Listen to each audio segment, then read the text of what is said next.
प्यारे दोस्तों, आज हम आपको एक बच्ची की दर्द भरी कहानी सुनाने वाले हैं जो 12 साल की उम्र में ही माँ बन गई। ये वाकया सुनकर आपकी आंखों में आंसू आ जाएंगे। वीडियो में आगे बढ़ने से पहले अगर आपने इस वीडियो को लाइक नहीं किया है तो लाइक ज़रूर करें। साथ ही साथ हमारे चैनल को सब्सक्राइब करें और बेल आइकन को प्रेस करें ताकि नेक्स्ट वीडियो का नोटिफिकेशन आपसे मिस ना हो।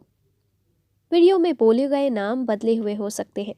पाकिस्तान के किसी गांव में नाजिया नाम की एक औरत रहती थी। नाजिया की 2 बेटियां थीं। बड़ी बच्ची का नाम सना और छोटी का नाम आलिया था। नाजिया के शौहर असलम का टाइफाइड बुखार होने की वजह से इंतकाल हो गया था। शौहर की मौत के बाद वो अपने मायके चली गई। लेकिन नाजिया के माँ बाप भी आखिर कितने दिन तक अपनी बेटी नाजिया और उसकी बेटियों का बोझ उठाते। तो उन्होंने नाजिया से बात की कि बेटी नाजिया, हम तुम्हारी दूसरी शादी कर देते हैं। अल्लाह जाने हमारी कितनी ज़िंदगी है, हमारे बाद तुम किसके दर पर जाओगी। नाजिया ने दूसरी शादी से इनकार कर दिया और अपनी बच्चियों को लेकर अपने शौहर के घर आ गई। नाजिया आखिर अपने शौहर की संभाली हुई कमाई कितने दिन खाती। नाजिया ने हार मान ली और दूसरी शादी कर ली। नाजिया के दूसरे शौहर का नाम राशिद था। राशिद नाजिया की बेटियों को अपनी बेटियां समझता था। वो उनसे बहुत प्यार करता था। राशिद की बैग की फैक्ट्री थी। नाजिया और राशिद की शादी को जब 1 साल हो गया तो नाजिया ने एक बेटे को जन्म दिया। राशिद बहुत खुश था कि अल्लाह ने मुझे बेटा अता किया है। राशिद का ध्यान नाजिया की बेटियों से कम होता जा रहा था और उसका रुझान अपने बेटे की तरफ हो गया था। और अगर उसका बेटा ज़रा सा भी रोता तो वो नाजिया को डांटता कि ये क्यों रो रहा है। इसलिए नाजिया का तकरीबन सारा ध्यान अपने बेटे ही की तरफ रहता।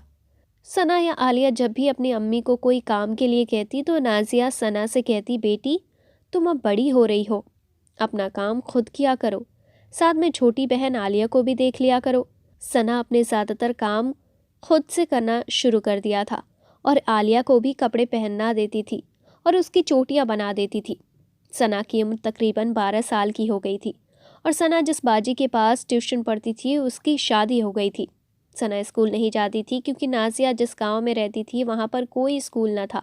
इस बार सना का अब्बू राशिद चाहता था कि सना 8वीं के पेपर दे और मैं उसको गवर्नमेंट स्कूल में दाखिल करवा दूं। जब सना की ट्यूशन वाली बाजी की शादी हो गई तो नाजिया ने राशिद से सना की बात की कि सना की ट्यूशन का क्या करना है। तो राशिद नाजिया से कहने लगा कि तुम फिक्र न करो, मेरे भाई का बेटा शहर से MA इंग्लिश करके आया है और उसने ट्यूशन सेंटर खोलना है। मैं उससे बात करूंगा, लेकिन सना को उधर ही रहना पड़ेगा। नासिया अपनी बेटी की पढ़ाई के लिए मान गई। हाँ ठीक है, 1 महीने की तो बात है। तो राशिद सना को अपने भाई के घर छोड़ आया। अपने भतीजे से बोला, यार समीर, ये मेरी बेटी है सना, इसकी 8वीं के पेपर होने वाले हैं, इसको तैयारी करवा दो। जब तक पेपर नहीं हो जाती ये यहीं रहेगी। समीर ने कहा, चचा जान आप फिक्र ना करें, इंशाअल्लाह सना पास हो जाएगी। सना अब समीर के घर में रहने लगी थी। जब सारे बच्चे अपने अपने घरों में चले गए थे तो सना उदास हो जाती है। वो रोज़ अपनी अम्मी से फ़ोन पर बात करती है और अम्मी को कहती है कि अम्मी मेरा यहाँ दिल नहीं लगता, मुझे घर ले जाएं। उसकी अम्मी कहती, बेटा कुछ दिन की बात और है, फिर तुम्हें घर आना ही है। सना को समीर के घर में रहने का ये फ़ायदा था कि जब भी चाहती थी वो अपनी पढ़ाई के लिहाज से कुछ भी समीर से पूछ सकती थी। एक दिन रात के 11 बजे का वक्त था कि सना को एक सवाल की समझ नहीं लग रही थी। तो वह समीर के कमरे में चली गई और बोली, भाई समीर ये सवाल मुझे समझा दे। तो समीर बोला, अच्छा ठीक है। सना समीर के पास जाकर बैठ गई। समीर सना से तकरीबन 12 साल बड़ा था। जब सना समीर के पास आकर बैठी तो समीर ने सना के साथ छेड़खानी शुरू कर दी और सना उठकर अपने कमरे में चली गई। अगले दिन सना ने अपनी अम्मी को फ़ोन किया, अम्मी मैं आपके पास आना चाहती हूँ, मैं आपके बगैर उदास हो गई हूँ। नासिया बोली, अच्छा मैं तुम्हारे अब्बू से बात करती हूँ। अगले दिन फिर सना बच्चों के होते हुए समीर के पास गई तो समीर ने फिर उसका हाथ अपने हाथ में पकड़ लिया, उसके बालों को सहलाने लगा। सना एकदम से पीछे हट गई। आज रात फिर सना ने अपनी अम्मी को कहा, अम्मी अब्बू को बोले मुझे यहाँ से ले जाएं, मेरा यहाँ दिल नहीं लग रहा है। सना जब भी अपनी अम्मी को फ़ोन करती तो अपनी अम्मी से खुलकर बात न कर पाती क्योंकि समीर उसके पास ही खड़ा होता था। नाज़िया ने फिर राशिद को कहा कि सना को ले आओ, वो उदास हो गई है। राशिद ने कहा कि आज फैक्ट्री से वापस पर ले आऊँगा। रात के वक्त सना का अब्बू राशिद अभी सोच ही रहा था कि सना को घर लेकर जाना है, लेकिन अचानक से इमरजेंसी में 1000 बैग का ऑर्डर आ गया। तो अकरम के मुलाजिम घर आ चुके थे। वहाँ बस 2 मुलाजिम मौजूद थे जो फैक्ट्री में ही रहते थे। 1000 बैग का ऑर्डर राशिद ने अपने मुलाजिमों के साथ मिलकर तैयार कराया। नाजिया ने राशिद को बहुत फ़ोन किया, लेकिन फैक्ट्री में मशीनें चलने की वजह से अकरम को पता न चल सका। इधर समीर के घर वाले किसी शादी में चले गए थे। आज घर में समीर और सना अकेले थे। समीर सना के कमरे में आया और कहने लगा, सना आज तुम्हें कुछ पढ़ना नहीं था? और सना ने अपनी आंखें नीची ही रखी। जब समीर सना के करीब आकर बैठ गया तो सना उठकर जाने ही लगी, तो समीर ने एकदम से उसको बेड पर धक्का दिया और उसको अपनी हवस का निशाना बनाया। अगले दिन सना का अब्बू राशिद उसको लेने आ गया और बोला, मुझे तो लगता है तुम्हें पढ़ने में कोई दिलचस्पी ही नहीं है, जो रोज़ अपनी अम्मी को फ़ोन करके कहती हो कि मुझे यहाँ से ले जाओ, मुझे ले जाओ। तो राशिद की इस बात पर समीर भी बोलने लगा, हाँ चचा जान, अब सच कहते हो, इसे पढ़ाई में कोई दिलचस्पी नहीं है। जिस दिन से आई है बस यही रट लगाई है कि मुझे घर जाना है और मुझे घर जाना है। तो राशिद बोला, बेटा समीर मैं ही पागल था जो इनके शौक़ पूरे करने चला था। भला आज तक कोई सौतेली औलाद भी किसी की अपनी बनी है? आज इस लड़की ने बता दिया कि मैं इनका सौतेला बाप हूँ। ये कहकर राशिद सना को घर ले आया। सना जब घर आई तो अपनी अम्मी के गले लगकर बहुत रोई। अपनी अम्मी को समीर के बारे में सब कुछ बता दिया कि अम्मी पहले तो मुझे 4 से 5 दिन छेड़ता रहा और जिस दिन घर में कोई नहीं था उस दिन उसने मेरे साथ ज़्यादती की। मैंने उसे बहुत रोका लेकिन वह बाज नहीं आया। नाजिया ने जब ये बात अपने शौहर राशिद को बताई तो राशिद ने फ़ौरन अपने भतीजे को फ़ोन किया कि समीर तुमने ये क्या हरकत की है? तो समीर बोला, चचा जान आजकल तो नेकी का कोई ज़माना ही नहीं। मैंने तो आपके साथ नेकी की थी और आपने मुझे ये सिला दिया है।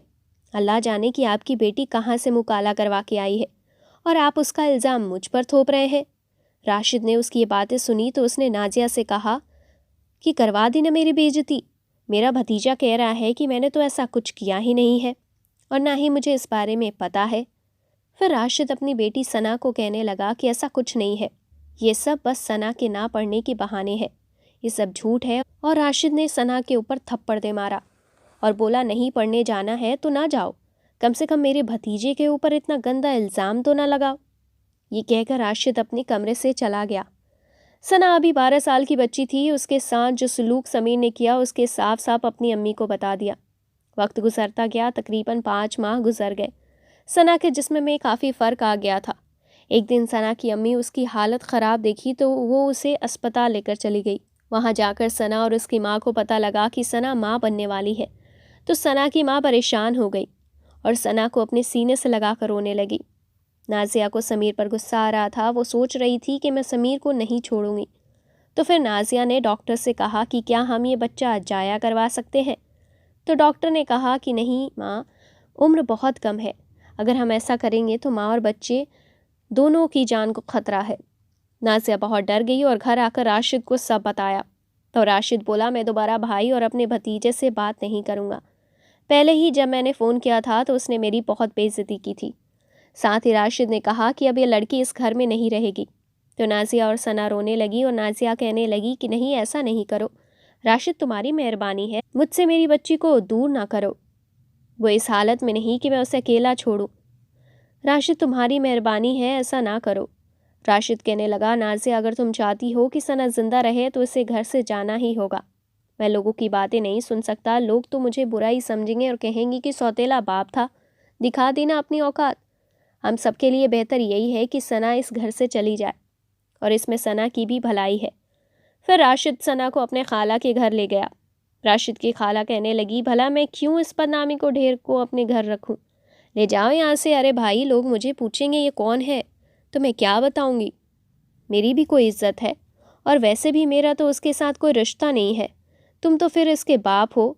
जब तुम उसे उसके बाप होकर अपने घर में नहीं रख रहे तो मैं क्यों रखूं? राशिद सना को वापस ले आया और नाजिया से बोला, इसका बच्चा जाया करवा दो। तो नाजिया रोने लगी और राशिद से कहने लगी, मैंने आपको पहले ही बताया था, अगर ये बच्चा जाया करवाया तो सना की जान को खतरा है। नाजिया ने सोच लिया था कि राशिद कुछ करे या ना करे, मैं अपनी बेटी को इंसाफ दिलाकर रहूंगी।